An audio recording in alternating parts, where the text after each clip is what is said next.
नमस्कार दोस्तों। जो लोग किसी भी भाषा से प्यार करते हैं, किसी भी भाषा को अपना एक आधार मानते हैं, संवाद का, डायलॉग का, आपस में बातचीत का, अपने भावों की अभिव्यक्ति का आधार मानते हैं, उनके लिए ये खबर बड़ी विचित्र भी है, थोड़ी सी डराने वाली भी है और थोड़ा सा संकट भी पैदा करने वाली है कि यूनेस्को ने हाल ही में ऐसी कुछ भारतीय भाषाओं को इंगित किया है। ये 197 ऐसी भाषाएं हैं, भारतीय भाषाएं, जो धीरे धीरे विलुप्त होने के कगार पर हैं, जो धीरे धीरे बिल्कुल समाप्त होती जा रही हैं। और इनमें से 42 भाषाएं ऐसी भी हैं जिन्हें अति सेंसिटिव माना गया कि ये तो जल्दी ही इन्हें कोई बोलने वाला या समझने वाला बंदा कोई बचेगा भी नहीं।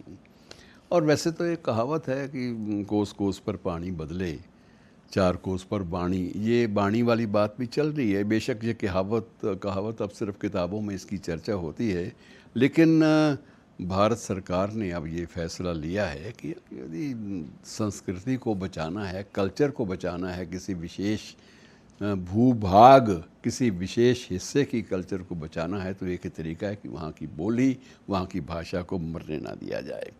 और इस प्रकार से जो हमारा जो HRD मिनिस्ट्री है, मानव संसाधन मंत्रालय, वो इन विलुप्त भाषाओं को इनका पाठ्यक्रम तैयार कर रहा है।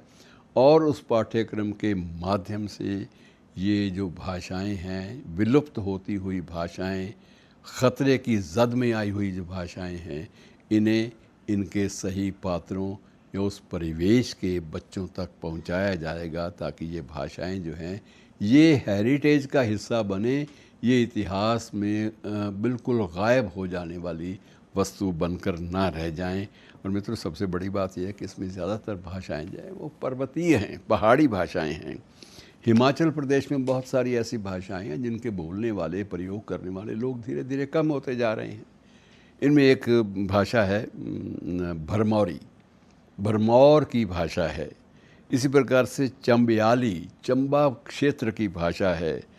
मंडयाली, ये भी इसी प्रकार से हिमाचल के एक क्षेत्र की भाषा है। स्पीति, कांगड़ी, मंडा, किन्नौरी, ये भाषाएं बिल्कुल एक ही हिमाचल की हैं और ये धीरे धीरे धीरे धीरे गायब होने की मोड़ पर, गायब होने की एक प्रकार से स्थिति पर पहुंच चुकी हैं।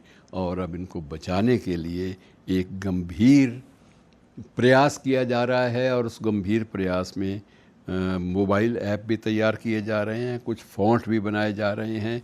और ये सारा का सारा जो काम है, ये हमारे देश की ही एक संस्था, भारतीय भाषा संस्थान, जो कि मैसूर में है, उसे ये काम सौंपा गया है। मित्रों, दुआ करिए कि भाषाएं हमारी कोई भी लुप्त ना होने पाएँ, क्योंकि हर भाषा के पीछे मानव जाति या उस क्षेत्र की जो जाति है उसका एक प्रयास होता है अपनी बात को अभिव्यक्त करने का, अपने दर्द को अभिव्यक्त करने का, अपनी खुशियों को अभिव्यक्त करने का।